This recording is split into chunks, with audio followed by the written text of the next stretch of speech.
Welcome to the high school preview show presented by Gold Athletics. I'm your host, John Serenitas. And as always, I'm joined by my partner, Tyler Amaral. Tyler, how are you this evening? I'm doing good, John. Can you believe we only have 3 weeks left in the regular season? Yeah, it's crazy, man. You know, we talk about how fast life goes by in general, but I feel like when you look at it from the lens of the high school football season, it really, truly, genuinely does fly by. It's crazy. So before you know, we'll be talking playoff matchups and seeds and who's advancing and possible matchups. So November will be a fun time for sure. Before we do get started here, I do want to remind you that Gold Athletics is your one-stop shop for fundraising.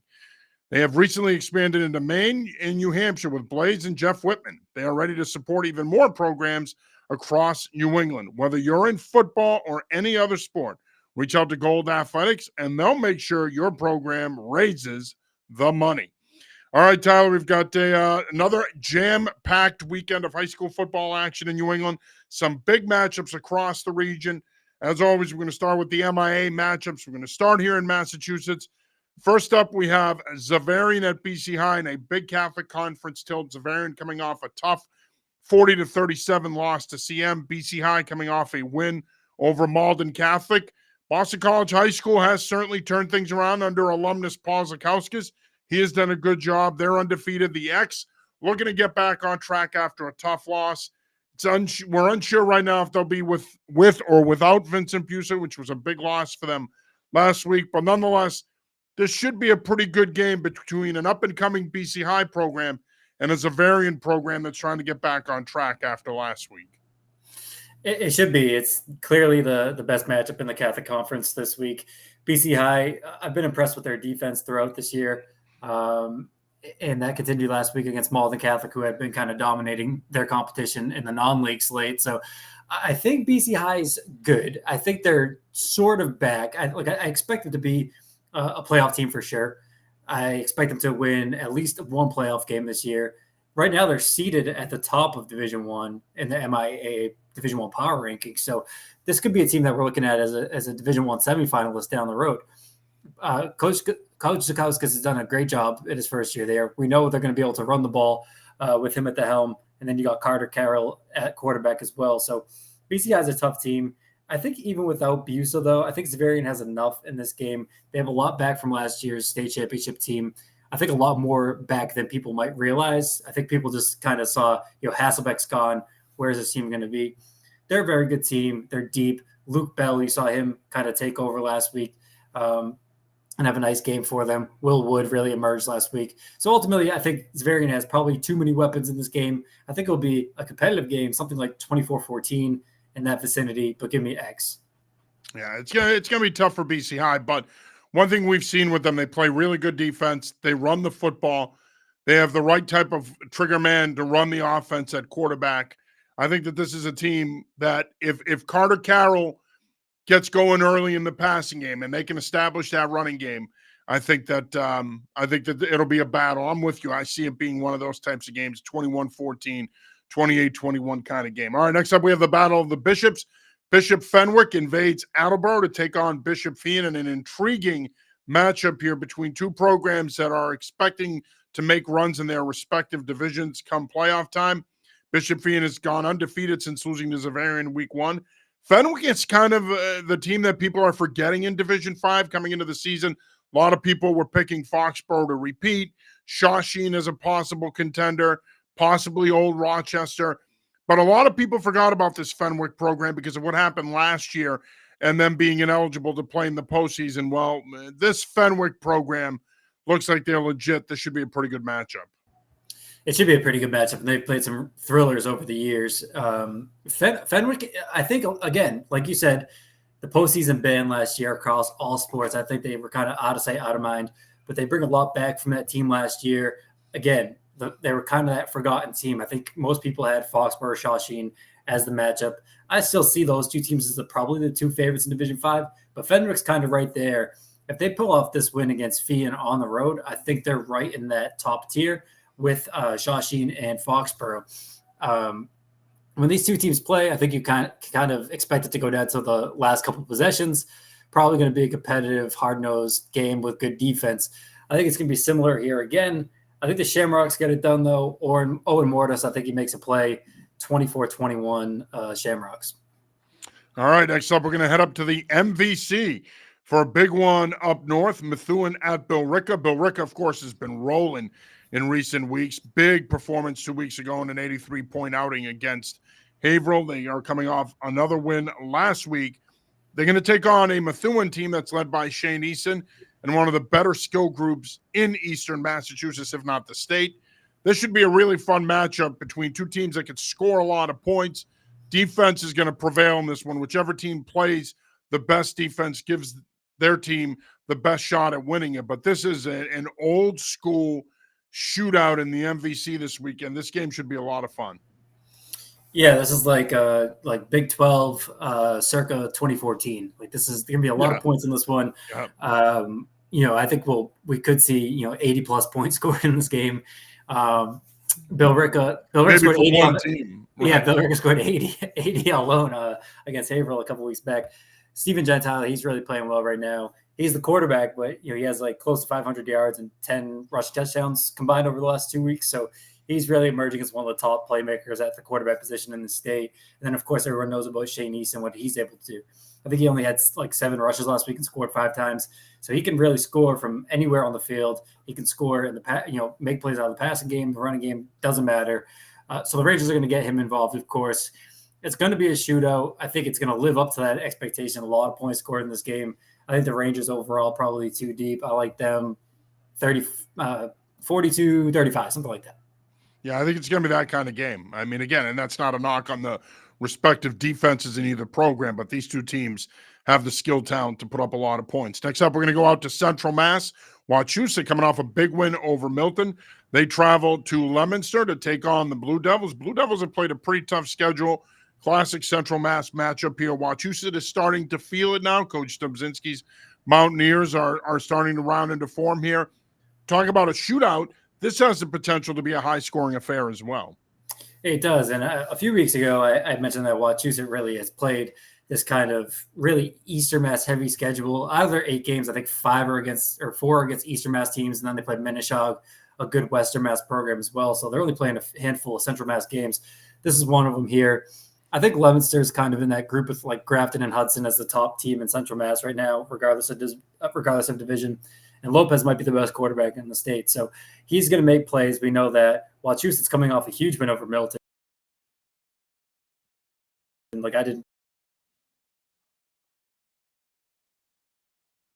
it's going to be battle tested here, peeking into the top 16 in the latest power rankings.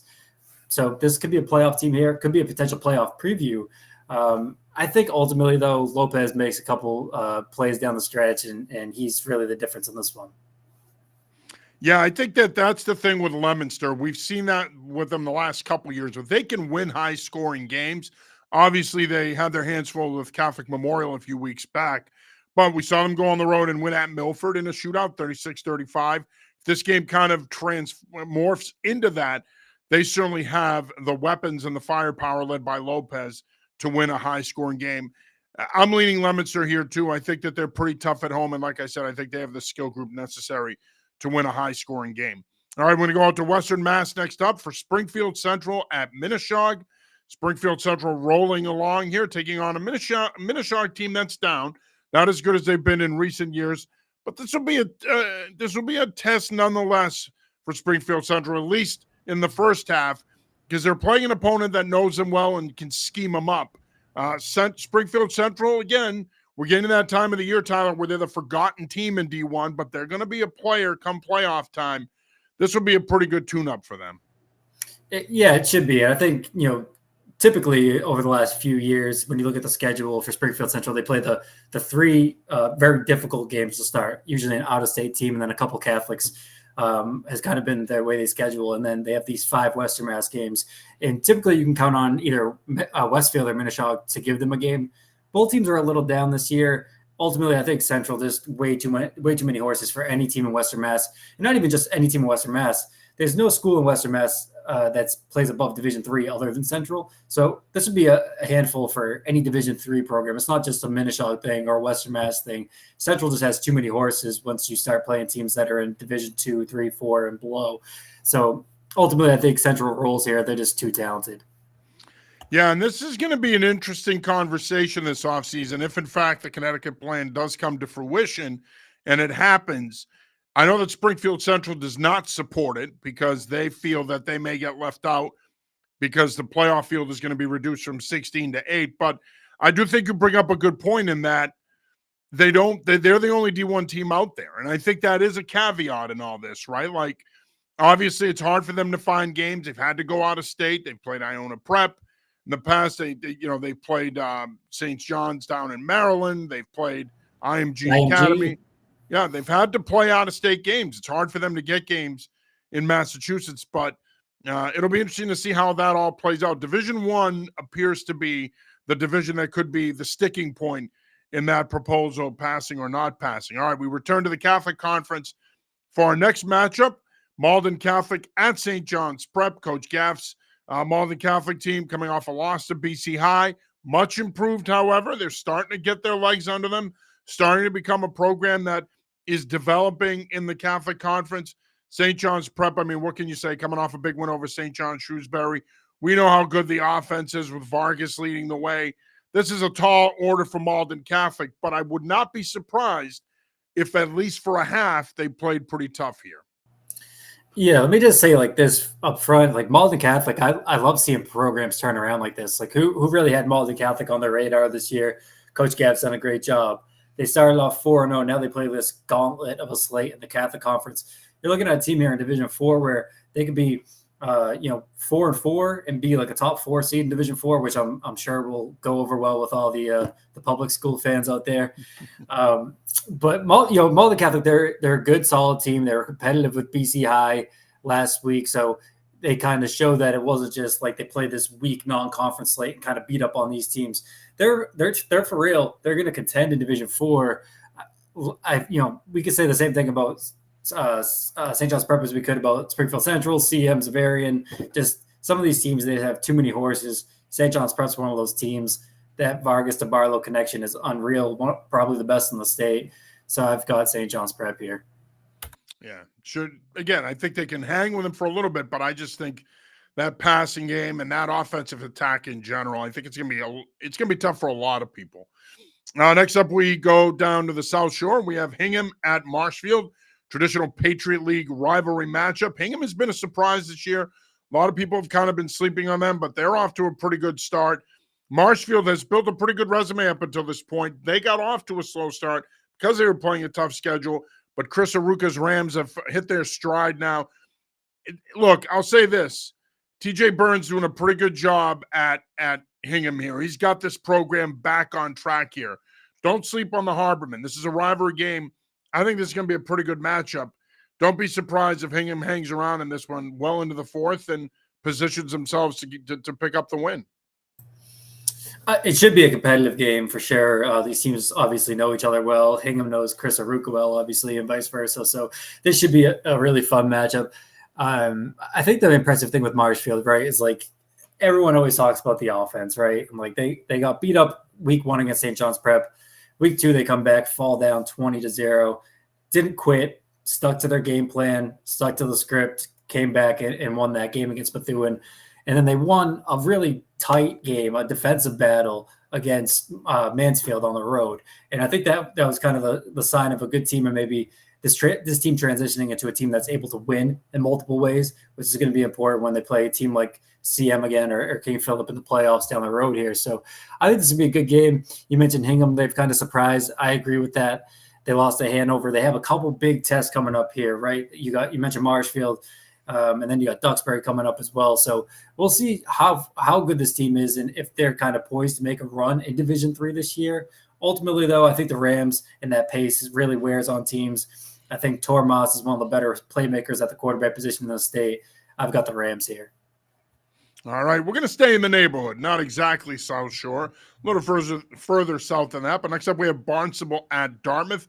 Barnstable's played a really tough schedule, man. We've talked about this throughout the entire season. They're coming off a tough loss to Bishop Hendricken. They're taking on a Dartmouth team whose only loss is to Old Rochester a couple of weeks back. Jackson Hart, of course, multi-year starter there for the Indians. He's back.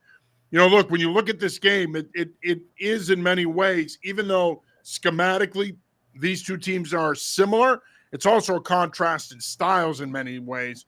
This has the potential to be a high-scoring game, but I could also see this game going the other way here and being a tight, low-scoring game. And those are the kind of games, seemingly, this season that Barnstable seems to do best in. Those are the kind of games they win. Nonetheless, this should be a pretty good matchup between two teams that are very well coached.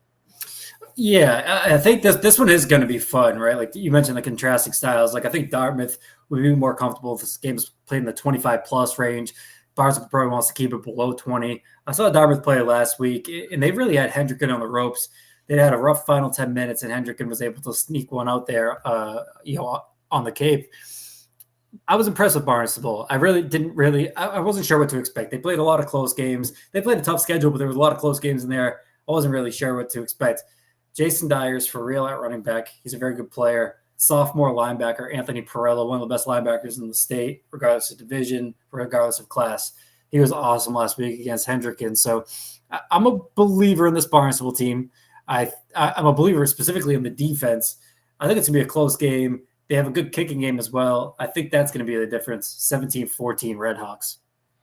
All right, next up, we're going to go out to Western Mass for a big tilt between Wacona and West Springfield. Terriers have looked the part so far this season. Talented skill group. Wacona, Coach Campbell, that program's always in the mix, it seems, out there.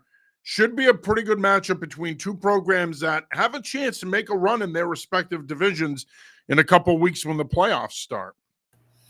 I think typically this game you would expect it to be, more competitive. Like Wacona's still a very good program, one of the better small schools programs in the state. They're a little down by their lofty expectations, lofty standards, right? So I think West Side is kind of this team that's flying under the radar in D3. Like you mentioned, some of these other teams that are flying under the radar, like Fenwick or maybe even Springfield Central. Once you get to this portion of the schedule, West Springfield's done nothing but handle business to this point. I think they're going to continue to handle business. Ultimately, I think they're going to run the table in the regular season, positioning themselves for potential top 4 seed in D3. The Terriers kind of that forgotten team in D3. I think right now I like them by a few scores in this one. That offense is for real. Yeah, and I think, you bring up a good point about them being a forgotten team in D3. D3 is wide open to me. It really is. Billerica is starting to establish themselves as a possible team to beat in D3. You still have North Attleboro, despite them losing to Canton last week. They could be a player. Milton gets in. You never know with the Steve Dombowski coach team. They're the defending champs. But, when you look at D3, there's a lot of teams there. Milford's a little down. There's a lot of teams there that people aren't talking about enough. Dartmouth, West Springfield, Reading. Right. Reading, yeah. There's a lot of teams that people aren't talking about that could potentially all of a sudden find themselves at Gillette. Reading is a good example of that. I mean, after a tough year last year, they've had a really nice bounce back year. We're going to move east again, but not too far east. We're in Central Mass. For our next stop, we have Shrewsbury at Grafton. Grafton being Grafton. I mean, Coach McMahon has this program rolling. Shrewsbury always plays a good, tough, competitive schedule. This should be a pretty good matchup between two teams that are poised to make a run come playoff time, especially Grafton. We've seen it with them. They're more than capable in Division 4 of making a run. Yeah, Grafton's in the mix every year in Division 4, and that's going to be the same this year. I'm a big believer in the Gators. They can always run the ball, and they can always play good defense. And when you're able to play that way, you're able to win in any weather conditions, in any season. It just doesn't matter, right? That travel defense in the running game, they travel. The Gators, they're really well positioned here. Like, you should not be surprised if this team comes out on top over Situate, Duxbury, Tewksbury, these teams from Eastern Mass. This Grafton team is very good. It's a very good program. I like the Gators here. I just think Shrewsbury is going to struggle to score. Yeah, I do too. I think Grafton, they're not, no pun intended, they're not biting off more than they can chew here. It's a good football program. They're well coached, to your point, always skilled. Shrewsbury's the team that, as we've seen this year, they played a pretty tough schedule. Offensively, though, they can run a little hot and cold. They're going to need to play really well offensively. It's going to take probably 21 to 28 points for them to win this game. It might be a tough ask. If it's that kind of game, I think Grafton probably is the favorite here. You are watching the high school preview show presented by Gold Athletics. I'm your host, John Sirenitas. As always, I'm joined by my partner. I consider him to be the best in the biz. Him and Adam Kirchen, in my opinion, when it comes to high school football in the area, they're the best in the biz. Tyler Amaral, and I do want to remind you that Gold Athletics is your one-stop shop for fundraising. They have recently expanded into Maine and New Hampshire with Blaze and Jeff Whitman. They are ready to support even more programs across New England.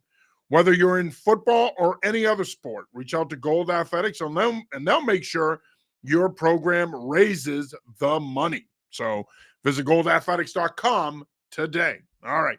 Getting back to previewing the games in the area, big one in the Hockomock League, specifically the Davenport. You've got Canton at Foxborough, as I mentioned earlier. Tyler, Canton goes into North Attleboro last week on Thursday night, beats the Red Rocketeers 13-12 in a game that I don't think anybody saw them winning, but I think it speaks to the job that Anthony Fallon and his coaching staff have done in Canton. They've done a terrific job getting this program back on track. They take on a Foxborough team that started the season 0-3.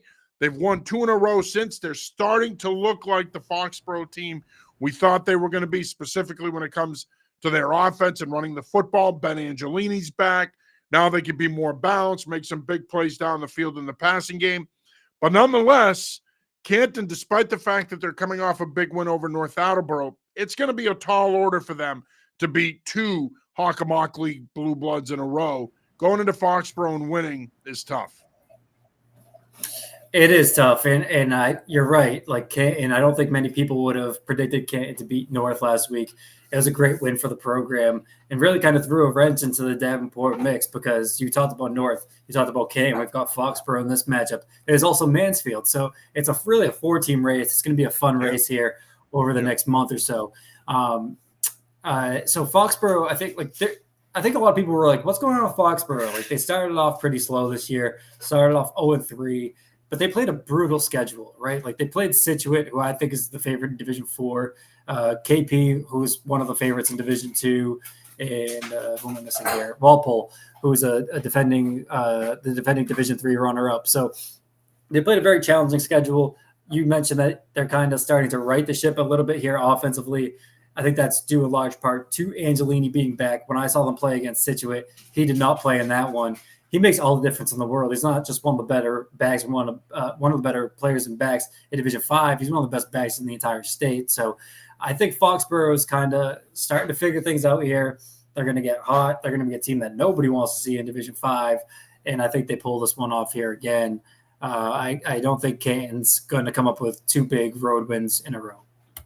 Yeah, it's a tall task. And this Foxborough team, as I mentioned, they're starting to rolling now on offense, and I think that's the difference. When they are this good on offense, look, we know Foxborough is going to play great defense, but when they're this good on offense, they're tough to beat, and I think Canton's going to have their hands full with them. But, again, as I said earlier, I don't think anybody thought they were going to go into North Attleboro and win last week, and yet they did. So you never know. Coach Fallon and his staff, hat tip to those guys. They've done a great job over there with the Bulldogs. All right, next up we have Fairhaven at Bourne. This is a sneaky good matchup here. Of course, you got Fairhaven, Coach Almeida. He's got the Blue Devils playing at a high level again. Justin Marks, that vaunted option offense. I mean, the thought of having to tackle Marks 30, 35 times a game probably seems pretty overwhelming for any program going up against Fairhaven. But this Bourne team is off to a good start. They're a program that's been sneaky good. Could this be a possible trap game for Fairhaven? So I was mentioning to you and Adam earlier, like I saw this Bourne team play Wareham on Thanksgiving last year. And you could tell that they were kind of building, and this year was going to be a good year for the program. They had a lot of kids back from last year. They run a double wing offense as well. They got a couple kids there, Drew Kelly, Ethan Fox specifically, that are really able to shoulder the load. So I think this Bourne team's good. I think they'll be in the mix in Division 8. I don't think they're quite at that top tier with teams like Randolph, Carver, West Boylston, but maybe the tier below that with a team like Cathedral, something like that. I think that's fair. I think they're a top 5 or 6 team in Division 8, and they'll probably win a playoff game when they get there. Fairhaven's a different beast, though. You're not going to see a team like Fairhaven in Division 8. Fairhaven's probably one of the 25 best teams in the state right now, regardless of division. You mentioned Justin Marks. What else can you say about him? It feels like he's you can kind of pencil in 200 yards and 4 touchdowns anytime they play. So I don't think that's really going to be any different here. I think Bourne's really going to struggle, like most teams, to contain that Blue Devil triple option attack. Fairhaven's just too much here. I think they kind of win going away in this one, but keep an eye on Bourne in November. Now, what does Bourne like to do on offense? What's Bourne's identity? I couldn't help myself. In any event, next up, we're going to go to the Middlesex League. Classic old school Middlesex matchup here with Winchester at Reading. We talked about Reading earlier being a possible team to keep an eye on in D3. Winchester, another team to keep an eye on in Division 2. Kind of a forgotten team in 2. I think when we talk about 2, obviously the conversation starts with CM, KP, Marshfield, Fee, and Barnstable. Wellesley you could probably throw in there as well. But Winchester's a team that has found their way back. They're a team that is certainly a team that is capable of winning a couple rounds in the playoffs and potentially finding them in a sectional final here. But this is a pretty interesting matchup here because this Reading team, I think a lot of people slept on them coming into the season after the year they had last year. And now all of a sudden a lot of people are saying, wait a minute, John Fiore has a pretty good football team again. And we know what Reading is when John Fiore has a good team. We know how far he can take them. Right. So Winchester's led by Brian Harrison, linebacker. He's one of the better linebackers in the state. Regardless of school or whatever, he's one of the best linebackers in the state. I think he's a scholarship level athlete for sure. So he leads the way defensively. Winchester, again, you mentioned that they could be a team that wins a game, potentially 2 in the playoffs. It's kind of wide open after that top 3 in Division 2, and I expect Winchester to kind of be in that second tier with among those teams that you mentioned, Fee and Barnstable, Wellesley, teams like that. They're a good team. Reading, listen, I don't know why, myself and a lot of other people around the state were sleeping on this Reading team. I know they went 3-8 last year. I know it was a tough year, but Reading's a great football program. They have a rich tradition. So I think we probably should have seen this coming. Maybe not quite to this extent, but a bounce back year for sure. They might be the favorite in Division 3 right now. If you had to pick a favorite at this point in time, they're certainly among those top 2 or 3 teams. I think they're playing very well. I think they keep it going in this one. I think they stay unbeaten. It wouldn't shock me at all if Winchester wins, but I think it's going to be Reading 21-14, something like that. Yeah, I think it's going to be a pretty good game, and I think it's going to be a tight game. But I agree with you. I think Reading, we have to start talking about them, as we said earlier, as a possible favorite in D3. All right, I'm going to go over to the ISL Large for a pretty important game here, a good rivalry game in the ISL Large. You have BBNN at St. Seb's. Of course, BBNN coming off a big win last week over Belmont Hill. St. Sebastian's heartbreaking 40-34 loss on a last-second Hail Mary to Tabor Academy. St. Seb's is right there. Right now, when you look at the ISL Large, it looks like it's BBNN, Tabor, Belmont Hill, and then everybody else. But Seb's has certainly proven that they are good enough to play with those teams. It's always a great matchup when these two get together. This is going to be no different. You got St. Seb's, who's big and physical up front. Defensively, they're going to try to contain Bo McCormick, the best running back in the state. But here's the thing with this BBNN offense. You got Damon Taylor at quarterback. They've been able to make some big plays in the passing game as well. These two always play tight games. I expect this to be the same thing. I think it will be as well. But I think you're going to kind of see a similar outcome, maybe a similar type of score as last week, St. Seb's Tabor matchup. Did Hugo have 500 yards? 400 or 500 yards in that game? I didn't see the yards. He very well. I mean, I've covered Hugo for 2 years now. I've seen him play in person. I wouldn't be surprised. I think he had 54 carries too. 54 carries for 400 something that yards. Sounds like Jeff Moore. So everybody thinks Jeff Moore likes to sling it, but Jeff Moore, everything in his offense starts with running Hugo, running the football. Then they take their big play shots. Yeah, so I think it's going to be a similar recipe here. Hugo's one of the better running backs in the state. Of course, everyone knows about Bo. So I think it's going to be kind of similar there. And then you mentioned Damon Taylor as well, the element that he adds, passing the ball. I think BBNN's the best team in the ISL, so I've got BBNN winning this one. Yeah, I think it's gonna be a low scoring game. I think Subs can hang with them. And if you told me on Friday night at 10 o'clock that Subs won that game, I would not be surprised. And look, Mike Willie knows what his BBNN team is in store when they go to Needham. It's going to be a battle. It always is between these two ISL rivals. All right, next up, we are going to look at Williston Northampton at Cheshire. Williston Northampton has been rolling along here, traveled down to Connecticut to take on Cheshire Academy. Should be a pretty good game for a half, but this Williston offense has been dynamic. They're making big plays. Their defense has played well. Coach Beaton has a pretty good squad there. I think it's a tall task right now to beat this Williston Northampton team. Yeah, I agree. I think, road game that can be a little challenging. Maybe it takes them a little bit to get going, but ultimately they're too explosive, too powerful. I think they keep it rolling here again. Yeah, and Cheshire just lost so much from last year when they basically overhauled their entire roster, having some of the guys from Loomis come over, including Dante Reno. I just think it's been tough for them to replace that kind of talent. I mean, there was a bevy of Division I guys on that roster last year. All right, we're going to go down to the Nutmeg State here. We're going to go down to Connecticut for our game of the week in Connecticut, and our Craig Boland is going to be there on Saturday. Staples at New Canaan. Both teams coming off a bye. Staples, once again, Coach Barons has the records looking like a favorite in Class LL. New Canaan lost to Massac a couple weeks ago, bounced back. They had their bye. Look, here's the thing with New Canaan. It's New Canaan, right? And I think you can look at that Massac game. Massac followed that up with a 21-0 loss to Bunnell. So you can look at New Canaan and say, maybe they're not as good as last year. I would not go there.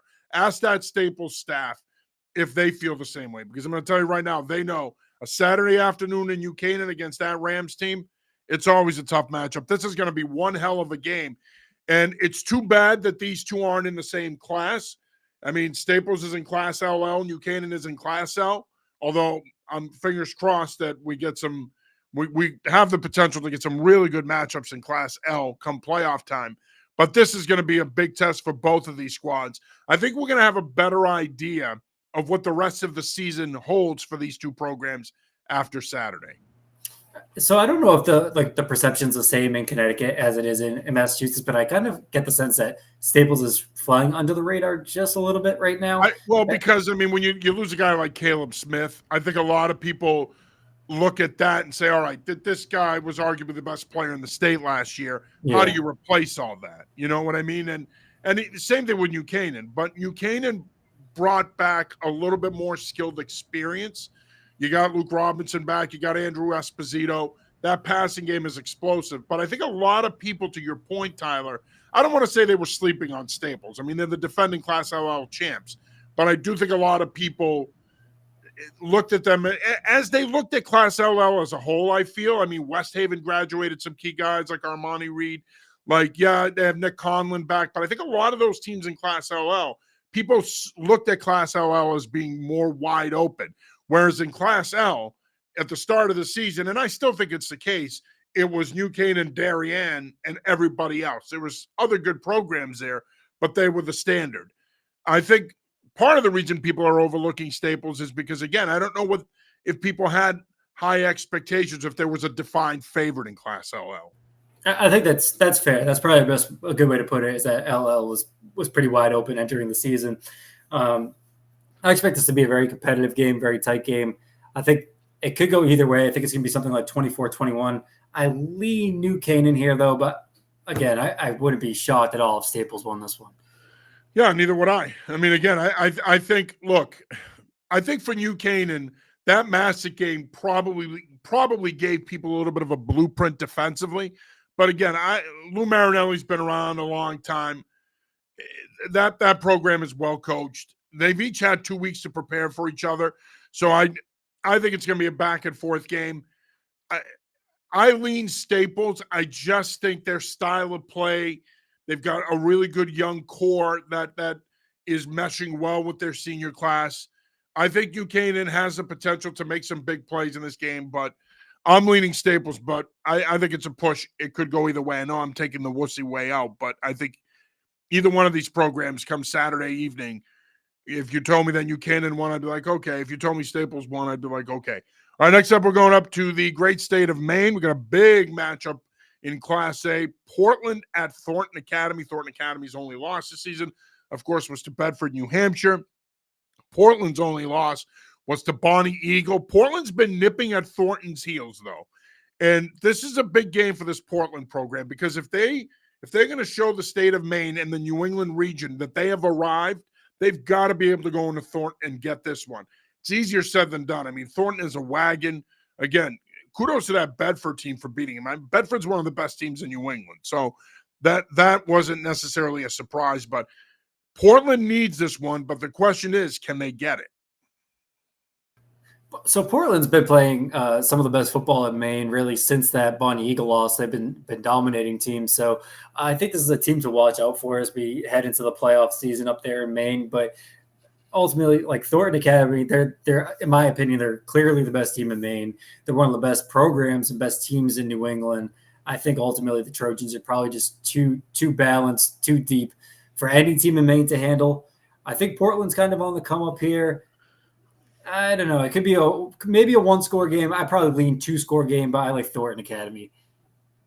Yeah, this is another one that's tough for me. I'm going to lean Thornton just because I feel like they seem to be set up again to once again make another run. But Portland can make a statement here, and there's no question that these two teams could potentially see each other again down the road. Next up, we're going to go to the Granite State. We're going over to New Hampshire. We got Manchester Memorial at Exeter. These are two of the more underrated teams in New Hampshire. Exeter is unbeaten and is coming off a 28-0 win over Timberlane.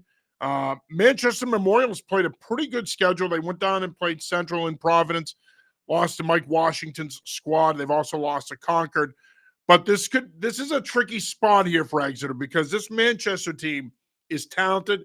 They've played some pretty good football. Yes, it's easy to say, okay, Exeter will be the favorite in this one, but just be leery of this Manchester team. They're battle-tested. They've played a good schedule. Again, another team that I just feel like as a person from out of state, I think Exeter's sort of flying under the radar just because everyone talks about those top three teams, rightfully so in New Hampshire all the time. I think they get a lot of the publicity, a lot of the love. But Exeter's a team here that could make some noise as well. Ultimately, I think they're a little too talented, a little too deep for Manchester. I think they win this one. I believe Manchester plays Portland, Maine next week, so that's a cool interstate matchup there. But I like Exeter in this matchup. Yeah, I'm going to go with Exeter as well, and I do like that matchup. That is a pretty cool interstate matchup. All right, next up, we're going to go down to the Ocean State, Rhode Island. A couple matchups to watch there. We've got Bishop Hendricken at Central. Central, of course, coming off of losses to Milton and St. Ray's. St. Ray's is undefeated. Milton, as we know, is a good program. Hendricken coming off a big win over Barnstable. They have Fairfield Prep on the horizon. What can you say about Hendricken, though? Hendricken has played teams out of New York, teams out of Massachusetts, teams out of Connecticut, teams out of Rhode Island. Kudos to Keith Croft. He is challenging his program. We all know that Central's been a program the last couple of years that's been on the rise in Rhode Island. This should be a fairly good test for Hendricken. I think Hendricken has clearly established themselves once again, seemingly it seems to be the case on a year-to-year basis. They've once again established themselves as the class of Rhode Island, but they got to go on the road. They got to play a Central team that's explosive, has some playmakers, has some athletes. Could we see Hendricken tripped up here potentially? Well, I almost saw Hendricken tripped up last week when they visited Barnstable, and they were down, 14 points in the fourth quarter, but it was like really impressive watching them up close and how they never got rattled. Specifically, Dylan Lynch at quarterback. He has a lot of big game experience. Of course, he's won a state championship with the team.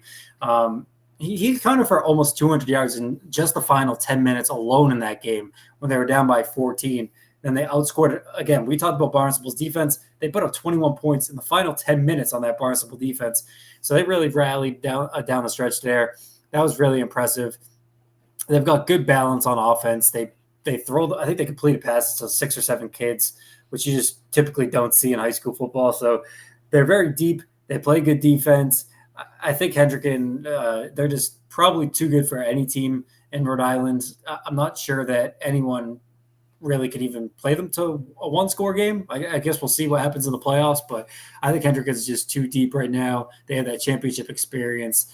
I've got the Hawks here. Yeah, me too. I just think, I mean, they've got the best roster in Rhode Island. They've got that championship experience, and I think that ultimately that's going to carry them through. I mean, let's be honest. There's only really one team in Rhode Island that can potentially keep up with them, and that's LaSalle, and they beat them by 3 scores a couple of weeks ago. Speaking of LaSalle, they got a big game on Friday night. They host St. Ray's. Our Charlie Adams is going to be there for that one. St. Ray's is undefeated at 5-0. LaSalle, who's played a really good schedule, comes in at 3-3. That should be a pretty good matchup as well. It should be. I mean, LaSalle played what, 4? They played 4 out of 6 Catholic Conference teams. So I mean, they played BC High, St. John's Prep, St. John Shrewsbury. Oh, so 3. Okay. 3. But yeah, and then they play Barnstable. So they play 4 Massachusetts teams is what I was thinking. But yeah, it's similar to Hendricken. You know, I really applaud these teams who just kind of don't just beat up on teams that are willing to play them, and they're not just trying to be the big fish in the small pond, right? They're going out there and challenging themselves with out-of-state games. I think that that non-conference schedule and the out-of-state schedule for LaSalle, I think, is really going to pay dividends here. And this one, I think they're going to beat St. Ray's. I wouldn't be surprised if it's a close game, maybe like 24-20, 24-17, something like that. But ultimately, I think the Rams got that. And finally, we're going to go up to Vermont for CVU, Champlain Valley Union, at Burlington, South Burlington. And CVU looks like the clear-cut favorite in Division I in Vermont. Their closest game was a 17-0 win over Hartford. Berlin has been a good team. Their only loss is to Essex, but doesn't look like anybody's going to touch CVU. They are the most talented team in Vermont, and certainly the best team in Division I as it stands now. Yeah, I think like you can kind of just rinse and repeat what I said about Maine. Like I feel similarly about CVU as I do Thornton Academy. I just think they're clearly the best team in Vermont right now. I think they roll in this one as well. They remain unbeaten. Yeah, and the Vermont playoffs are a couple weeks away, which is crazy. Yeah. It's hard to believe. Their playoffs usually start right around the end of October. So because they wrap up their season a couple weeks before Thanksgiving. So it'll be playoff time in Vermont here in the next couple weeks. Before we go here, I do want to extend my condolences and our condolences in general to 2 football communities in New England. First off, North Kingstown, Rhode Island, former coach Joe Gilmartin unexpectedly passed away over the weekend. So I want to, send our condolences to the North Kingstown football community. Coach Gilmartin and his staff did a tremendous job bringing back NK football. They won the Super Bowl in 2019. Program was down when he took over, and he was able to get it back to contention. They eventually won a state title, and they've been a contender since. And, of course, I want to extend my condolences to the East Bridgewater community, as well as BC High and Cardinal Spellman on the passing of Ron St. George. Coach St. George, a legend in Massachusetts high school football. Tough, old school. His teams contended year in and year out. They were hard to play against. If you talk to Coach St. George, I'll never forget one of my conversations with him. We were at the Northeast 7-on-7, and he had a Waldorf and Stadler moment when he was lamenting why his team was there and we don't throw the ball and they don't need to do this.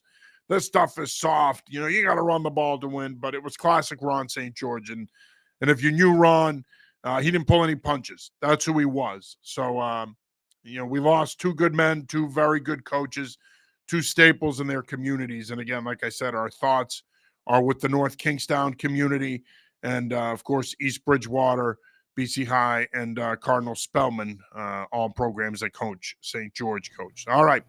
That'll do it for this week's show. For Tyler Amaral, I'm John Serenitas.